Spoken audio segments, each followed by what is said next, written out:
Okay, hi class. Okay, today we are going to learn about addition of fraction with the different denominator. Penyebut yang tak sama. Okay, look here. 1/2 plus 1/6 is equal to what? This is numerator. This is denominator. The denominator is different. Tak sama dia punya penyebut ni. Okay, sekarang macam mana nak cari jawapan untuk soalan macam ni? Okay. Kalau diikutkan murid semua seharusnya tahu tentang darab multiplication. Okay, now we have two method to find the answer for this type of question. Okay, one using the picture. For example, this one. Okay, contohnya ini. Dua petak ini haruslah sama besar. Okay, sama besar. Okay, yang ini cuma bezanya, the difference is this one only 2 part, but this one is 6 part, because dia punya denominator denominator ni ada 6, so kita bahagikan kepada 6, divide to 6 part. This one only 2 part, 1/2. Okay, this is 1/2. Okay, this is 1/6.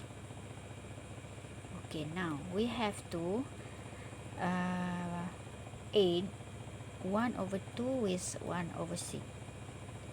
Okay, look at this, look at the size for 1/2, 1/6.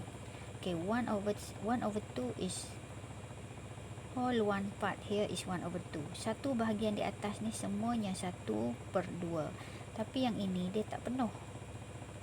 Dia tak penuh dia tak penuh dia punya bahagian atas ni. Jadi kita tengok sini, kita kena samakan dia supaya kita boleh tambah. Samakan dia punya penyebut ni, denominator. Okay, sekarang ni macam mana kita nak samakan 2 ni menjadi 6? Kita harus jadikan dia 6. Okay, now kita bahagikan juga dia kepada 6 bahagian ikut saiz ini. Okay, sekarang pun kita dah dapat 6. 6 part and 6 part here. Okay, now look, how many shaded part here now? Okay, there are 3 shaded part, isn't it? So 3, and here all together is 1, 2, 3, 4, 5, 6 part. So dia akan menjadi 3/6, sebab kita dah samakan dia punya penyebut tadi. Untuk menambah soalan macam ni, kita kena samakan dia punya penyebut. Ini cara bergambar tadi. Okay, yang ini 1/6. Jadi sekarang ni kita boleh tambah. 1/2 kita tukar jadi 3/6. Macam ni. 1/2, now 1/2 is 3/6 plus with 1/6, and you get 4/6. But you have to simplest form this fraction. Kamu kena permudahkan dia menjadi bentuk yang termudah. Okey, ini tadi bila dah jadi macam ni, kita kena permudahkan dia, letakkan ke dalam satu pecahan. 4/6. Pecahan ini kita letak dalam satu ini. Okey, kita bagi lagi kepada 6 bahagian. 4, lorekkan 4. Ini 4/6. Sekarang ni, adakah kita boleh permudahkan dia lagi kepada pecahan yang lebih simple daripada ini? Sebab ini kita boleh mudahkan dia. Okey, sekarang kita tengok 4 dan 6 ada dalam sifir berapa? Okey, 4 dan 6 ada dalam sifir. Ada tak 4 dalam sifir 2? Can you find 4 in timetable 2? And 6 also, can you find in timetable 2? Okay, look at timetable 2. Tengok sini, sifir 2. 1, 2, 3, 4, 5. Cukup sampai ini dulu. Okay, 2, 4, 6, 8, 10. Okay, now the first one is 4. Find 4 here, and then 6. 6 is here. Okay, here is 4 over 6. 4 over 6. Kita dapat dia semua dalam sifar 2. Jadi kat sini 4 over 6, kita permudahkan dia. 4 boleh jadi 2. 6 boleh jadi 3. So 4 akan jadi 2, 6 akan jadi 3. Jadi 4 tukar kepada 2, 6 tukar kepada 3. Harus gunakan darab yang sama. Tak boleh guna darab yang berbeza. Okey, sekarang kita teruskan dengan cara yang kedua. Cara ini mungkin agak panjang. Kita gunakan cara kedua yang agak mudah. Okey, untuk cara yang kedua, kita akan terus menggunakan cara menggunakan sifar ya, multiplication table. Okey, 1 over 2 plus 1 over 6. Okey, kita letak macam ni. Okey, 1 over 2. Pastikan nombor yang pecahan di depan ni tulis dulu. 1 over 2 plus 1 over 6. Okey. Sekarang ni kita gunakan darab. Okey. Darab, multiplication table. 2 time what equals 6. 1 time what equal 1. Oh no. This is wrong.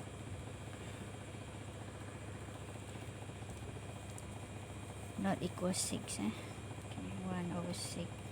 You have to change this number to 6.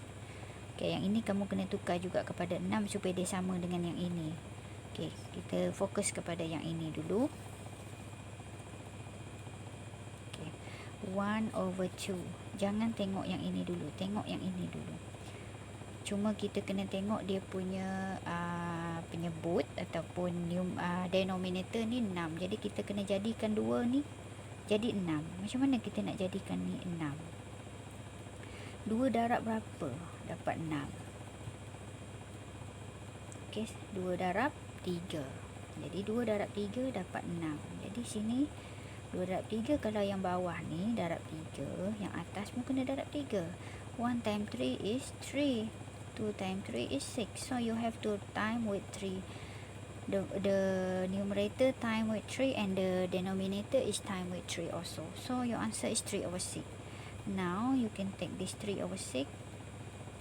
Sebenarnya yang ini tadi kamu boleh letak dekat tempat lain untuk mengira dia. Boleh letak tepi. Okey, sekarang ni kita sambung yang ini. 1 over 2. Now 1 over 2 is 3 over 6. Kamu dah dapat tadi kan? So 3 over 6 plus 1 over 6.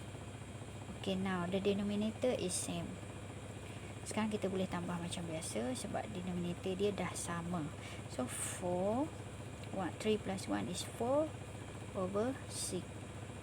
Tadi kita dah belajar cara buat simplest form. Okey, yang ini dapat berapa, ini dapat berapa. Kita kena permudahkan dia. Tadi kita buat dengan sifar 2 kan. Okey, bahagi dengan tadi dengan sifar 2. Kita bahagi dengan sifar 2 tadi. Ini tadi dengan sifar 2. 4 tadi jadi 2. 6 tadi jadi 3. Okey, sekarang kita akan teruskan pula dengan contoh yang seterusnya. Okey, seterusnya kita sambung. Kita cuba guna cara yang tadi. Samakan dia punya penyebut. Because the denominator here is different, so we have to find the same number for the denominator. Okay, 2 kita kena jadikan dia 8.